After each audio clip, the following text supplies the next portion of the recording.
So before starting our presentation, we wanted to acknowledge that we are speaking to you today from Treaty 6 territory. As our project touches on communities, including Indigenous ones, we first wanted to acknowledge the heritage of the land that we live on. So as a professional in the field of sustainable energy, I was very disappointed when I learned that Congolese cobalt mines have severe human rights violations. The US is very worried about critical minerals for electric vehicles. Chinese factories are abusing ethnic Uyghurs in the Xinjiang region, and Indigenous communities in the Northwest Territories are actively opposing new mines. What connects all of these news headlines? It's the renewable energy sector. As the world moves towards net zero emissions by 2050, the renewable energy sector is growing fast. The amount of installed renewables projects is expected to grow by more than 500% by 2050. However, even with massive developments in green energy, we believe that we cannot achieve a true climate reset because, as the prior stories revealed, renewable energy can cause numerous social and environmental problems. In light of these problems, we believe that we need to think beyond just carbon emissions. In the renewable energy supply chains of the world, green is not enough. Good morning, judges, hosts, and audience members. My name is Kabir, and my colleagues are Christopher, Kia, and Kayvon. For this year's Map the Systems Challenge, we wanted to ask, why can't the global renewable energy supply chain implement regenerative practices? Regenerative sustainability is a new framework that considers not only environmental responsibility, but also holistic social well-being. Now, how did we answer this question? Our scope is global because the supply chains themselves are global. And so we limited this massive scope by not looking at the electricity grids. Instead, we focused on wind, solar, and batteries because these renewables are expected to grow the most in the next 30 years. Next, we did a literature review and conducted interviews with stakeholders and experts. We also drew on Kabir's work experience in the renewable sector. A key part for us was integrating equity considerations into our approach, and so we sought out appropriate sources from minority communities, such as the Indigenous Clean Energy Network and women. We proceeded to create our stakeholder map and identified the renewable supply chain as the primary chain. And then we realized that there were many other groups of impacted stakeholders, such as financiers, labor, regulators, and civil society and citizens. We analyzed the power dynamics between these stakeholders, and three emerged, represented by these different colored lines shown here.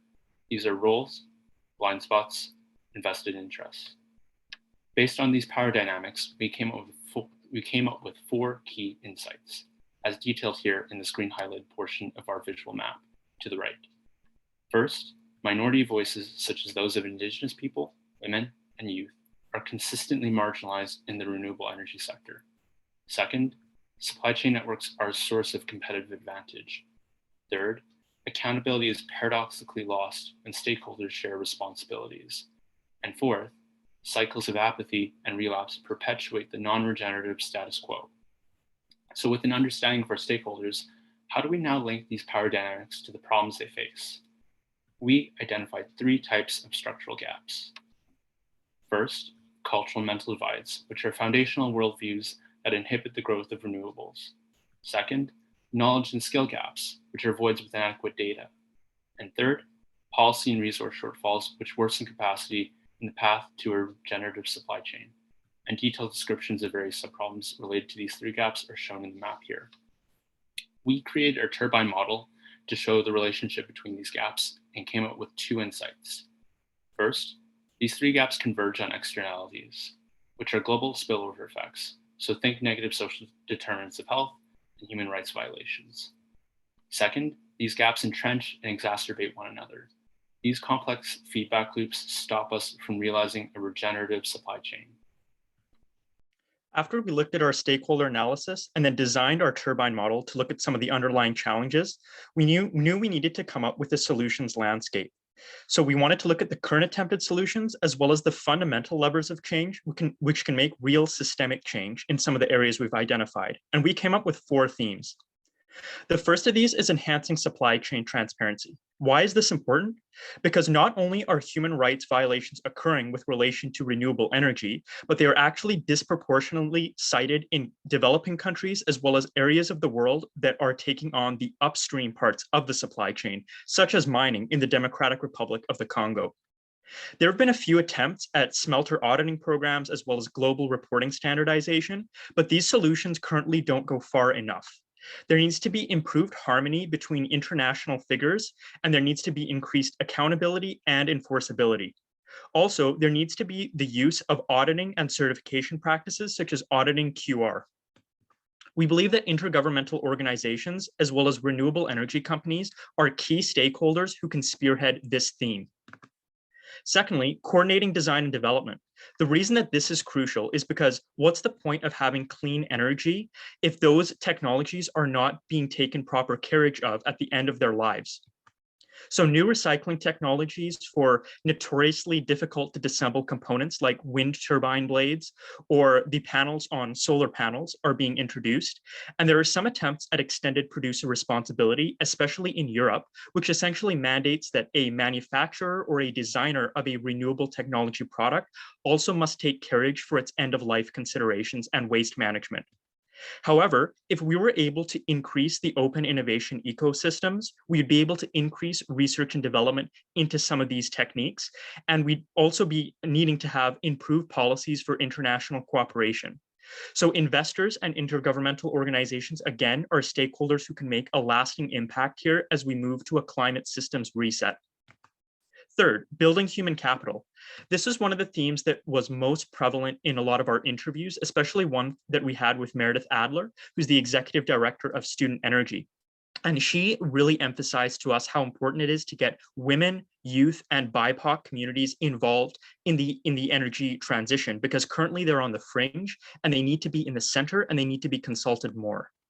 So right here in Canada, we have an example of a program of government wage subsidies that is moving in that direction. And in France, there's an example of a attempt to quantify skill demands for the renewable energy sector, but there can be even more done to have dedicated work on clean energy training programs, to have a mix of finance techniques such as blended and microfinancing for community-led projects, and to directly target those underrepresented groups. We learned that labor unions, investors, and educators themselves would be stakeholders who can make a change in this theme. Finally, achieving geographic harmonization is critical because many regions are being left out of the energy transition. Right now, there's been some attempts at mitigating or nullifying some of the externalities that are at the center of our turbine model, but we believe that even more needs to be done. And we wanted to draw attention to two in particular, one of those being upstream health solutions, which could mitigate some of the negative social determinants of health, as well as the seeking of true community buy-in, which is typically free, prior, and informed consent.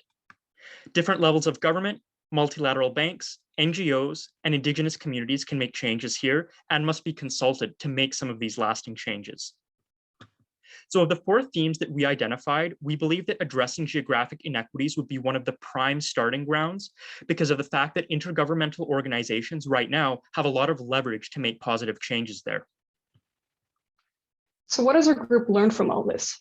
From our turbine visual, we saw that the challenges in the sector are linked by deep-rooted undercurrents that treat the consequences of the supply chain as an unfortunate and relatively minor cost of doing business. From our stakeholder analysis, we realized that this entire supply chain, especially traditionally marginalized groups, are siloed by different beliefs and incentives that discourage cooperation. Through reviewing our current solutions landscape, while showing glimmers of hope that change can occur, they fall short to create effective global change. For limitations and future avenues for this research, first, regenerative models should be explored for other emergent renewable energies like hydro and geothermal. Second, deeper partnerships with local communities is needed, especially Indigenous and minority communities who are often left out of the mainstream academic approaches. Third, robust and sweeping recommendations are difficult to make because global supply chain interventions are greatly affected by hard to predict events, such as geopolitical events and evolving technological changes like new energy storage technologies.